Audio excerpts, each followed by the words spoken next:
My sister brought her boyfriend home to prove I wasn't real family. Growing up, my sister Haley had one weapon she used on me, and she used it every single time we fought. At least mom and dad picked me on purpose. They got stuck with you. I was adopted. She never let me forget it. And the worst part, I started to believe her. Was I actually wanted, or was I just the kid they settled for? So when I was 15, I decided I'd earn a place nobody could question. It started with something small. Mom and dad were obsessed with this Korean drama, and one night mom said she wished she could actually speak the language, that it would open up a whole world for her. That stuck with me. That night I downloaded 3 apps and started learning Korean in secret. Every night after homework. Headphones in, door shut. I told my parents the tutoring money was for school projects. I watched shows with no subtitles until my head hurt. I cooked Korean recipes on weekends when the house was empty and threw out the evidence. 3 years. Nobody knew. Not one person. Meanwhile, Haley started dating Daniel. And Daniel,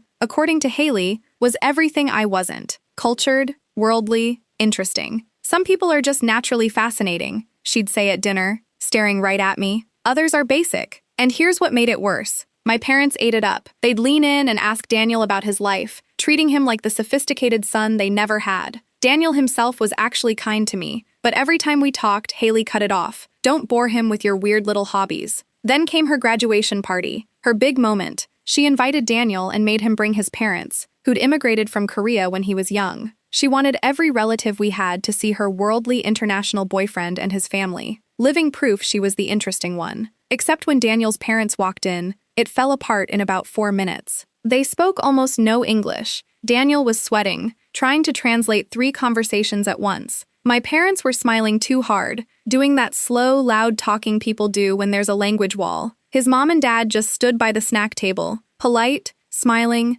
completely alone in a room full of people. And Haley? Haley stood frozen. Her whole worldly girlfriend plan was dying in real time, and she shot me this look, like somehow this was my fault, for existing. Daniel was trying to explain where the bathroom was, using hand gestures. That's when I put down my plate and walked over. "안녕하세요," I said, and bowed a little. I wish I could describe his mother's face. Her whole expression just cracked open. Her eyes went wide and she grabbed her husband's arm. For the next hour, I sat with them and we just talked. Real Korean. Easy, flowing. They told me about their hometown near Busan. I told them about the dishes I'd taught myself, and his mom got so excited she started scribbling her own recipe corrections on a napkin for me. The whole family drifted over and just watched, stunned. Dad's voice was almost shaking. "How long have you been learning this?" 3 years, I said. I wanted it to be a surprise. And Daniel's mom took both my hands, and in the little English she had, she turned to my parents and said the thing I'll never forget. "Your daughter. She has beautiful heart." Mom started crying right there. But then his mom kept going. She looked back at me, then back at my parents, and her smile faded into something confused.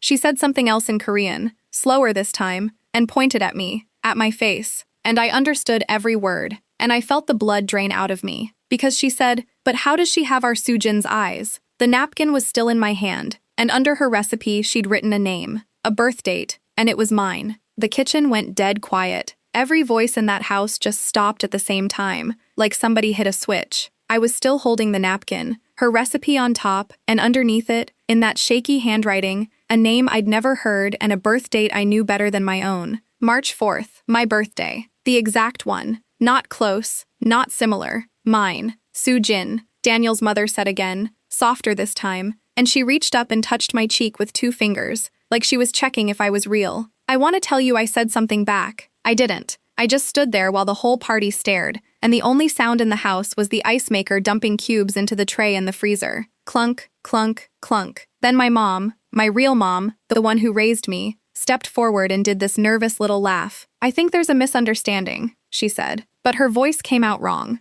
Too high, too fast. And I knew that voice. That was the exact voice she used the year Haley asked where the Christmas presents were hidden, and Mom had to lie to her face. Daniel was translating as fast as he could, back and forth, and his mother kept shaking her head and pointing at me and saying the same phrase over and over. Finally, Daniel turned to the room, and his face had gone gray, and he said, "My mom says she knows this girl. She says she held this girl when she was a baby," and that's when Haley laughed. Not a nice laugh, a sharp one. "Oh my God," she said. "This is unbelievable. Even at my party, it's somehow about her." She snatched her drink off the counter. "Fine. Great. Congratulations, Lena. You found your real family. Maybe now you can go live with them." Nobody laughed with her, and I watched her clock that, watched her scan the room and realized that for once not a single person was on her side, and something behind her eyes flickered. But she buried it. She always buried it. My dad hadn't said a word. He was standing by the fridge with his hand over his mouth, and he was looking at my mom. Not at me, at my mom. Like he was waiting for her to explain something to him too. That look told me everything. Whatever this was, he didn't fully know it either. "Okay," I said,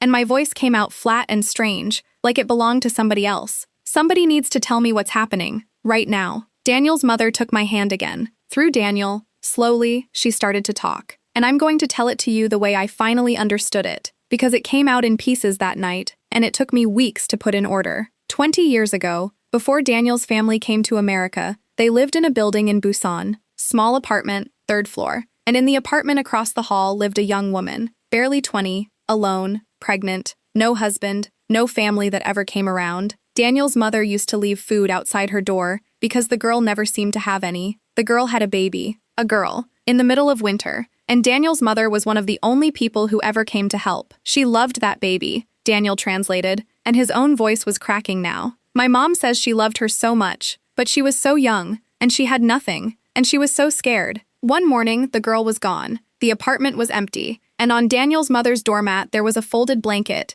and inside the blanket was the baby, and pinned to the blanket was a piece of paper with a name written on it and a date of birth. Daniel's mother kept that baby for 2 weeks. 2 weeks. While she tried to find the mother, while she called everyone she could think of, and then the authorities came, and the baby went into the system, and a few months later Daniel's mother's family got their papers to come to America, and they left. She never stopped thinking about her, Daniel said. She kept the name written down. She kept it for 20 years. She says she prayed she was okay. And then Daniel's mother reached into her purse, her hands shaking, and she pulled out a small worn photograph, cracked at the corners, soft from being held, and she turned it around. It was her, younger, holding a newborn wrapped in a blanket, and in the corner of the photo, in the same handwriting as the napkin, was that name, Soojin. I looked at the baby's face in that photo, and then I looked at my own baby photos that had hung in our hallway my entire life, the ones my parents said came from the adoption agency. Same blanket, the exact same blanket. I felt my knees start to go and Daniel grabbed my arm, and that's when my mom finally broke. "We didn't know," she said,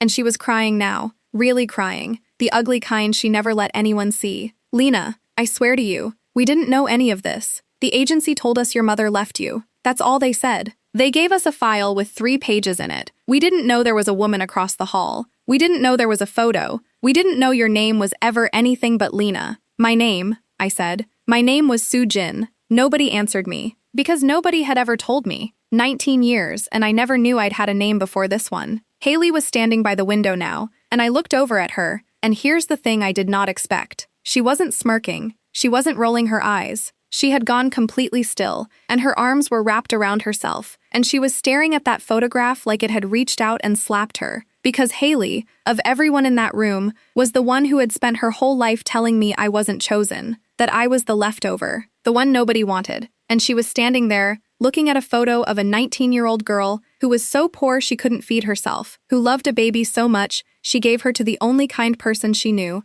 and who kept a stranger's doormat in her mind as the safest place in the world to leave her child. I wasn't left. I was placed, carefully, by someone with nothing, into the arms of someone who would care. Haley had gotten it exactly backwards for 19 years. The party sort of dissolved after that. Relatives made quiet excuses and slipped out. Uncle Josh hugged me too long by the door and didn't know what to say. Within an hour, it was just us and Daniel's family in a house full of half-eaten graduation cake, and nobody had touched the balloons that said "Congrats, Haley" in gold letters. Daniel's mother wouldn't leave my side. She kept touching my hair, my face, my hands, and through Daniel she told me she'd wondered for 20 years whether that little girl had ended up somewhere warm, whether she'd been fed, whether anyone had ever sung to her, and I told her yes, that I had, that whatever else was messed up in my family, I had never once gone a night hungry or cold or unheld, and I watched 20 years lift off this woman's shoulders right there at our kitchen table. We exchanged numbers before they left, all of us standing on the porch in the dark, Daniel's mother holding on to me like she was afraid I'd disappear again the second she let go.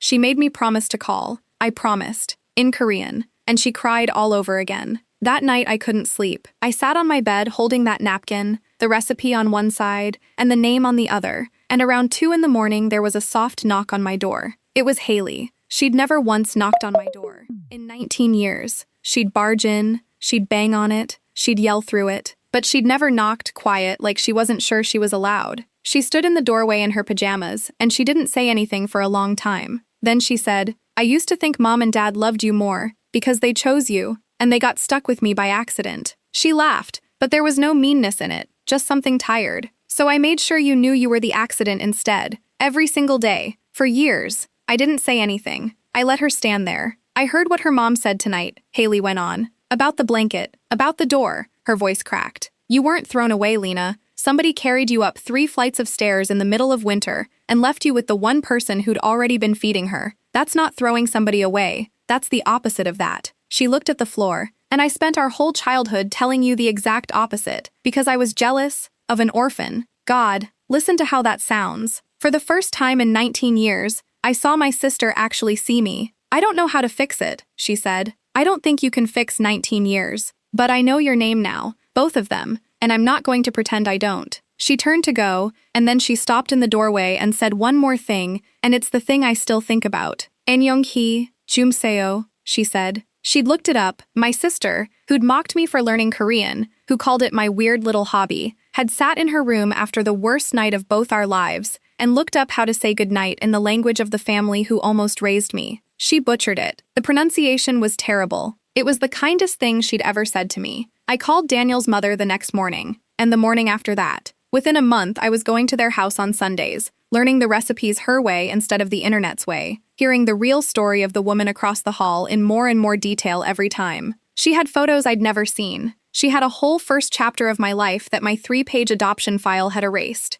And here's the part I never saw coming. One Sunday, about 2 months in, Daniel's mother sat me down and said she had something to tell me. She'd been quiet all afternoon. She held my hands the way she did that first night, and through Daniel, she said she'd never stopped looking for the young mother. Not once. In 20 years. She'd had relatives back in Busan quietly asking around the old neighborhood the whole time. And 2 weeks ago, one of them had found something. A name. An address. A woman, now in her early 40s, still living 40 minutes outside Busan. The girl from across the hall. My mother. My first mother. She was alive. Daniel's mother slid a piece of paper across the table. On it was a phone number and a single line she'd written herself, in Korean, in that same handwriting from the napkin. It said, "She has been waiting for a phone call for 20 years. She does not know it is coming. Only you can decide if it does." And I sat there at that kitchen table, holding a phone number to a stranger who gave me away, or gave me a chance, depending on which story I chose to believe. My whole life I'd been told I was the child nobody wanted, and now I was holding the one piece of paper that could tell me the truth. I haven't dialed it yet, but I know I'm going to.